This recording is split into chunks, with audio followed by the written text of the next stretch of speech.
কোথায় আসবো? শাহিন, এই ভাঙাচোরা টিনের ঘর, এটা তোমাদের বাড়ি শাহিন? হ্যাঁ হ্যাঁ, এটাই আমাদের বাড়ি। What the hell?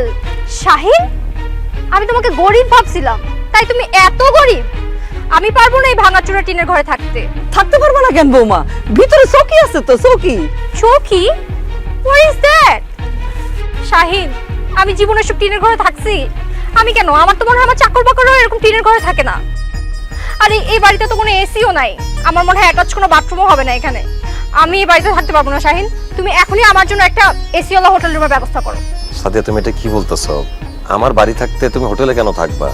কিছুদিন একটু কষ্ট করে ম্যানেজ করো, আস্তে আস্তে অভ্যাস হয়ে যাবে। আমি পারবো না ম্যানেজ করতে, আমি এখানে থাকবো না। এটা তো শাহিনের বাড়ি, মানে তোমার স্বামীর বাড়ি। তোমার স্বামীর বাড়িতে তুমি থাকতে না পারলে তাহলে তার বিয়ে করছো কেন? ভালোবাসছিলাম সেই জন্য বিয়ে করছি, কিন্তু ওর ব্যাপারে ভালো করে খোঁজ খবর না নিয়ে বিয়ে করাটা আমার সবচেয়ে বড় বোকামি। কি হলো শাহিন, তুমি এখনো দাঁড়ায় আছো কেন? আমার জন্য এক্ষুনি একটা এসিওয়ালা হোটেল রুমের ব্যবস্থা করো, নাহলে আমি ঢাকা চলে যাবো। কিসের হোটেলে থাকবা? আমার ছেলে তোমার বিয়ে করছে, তুমি এই বাড়িতেই থাকবা বৌমা।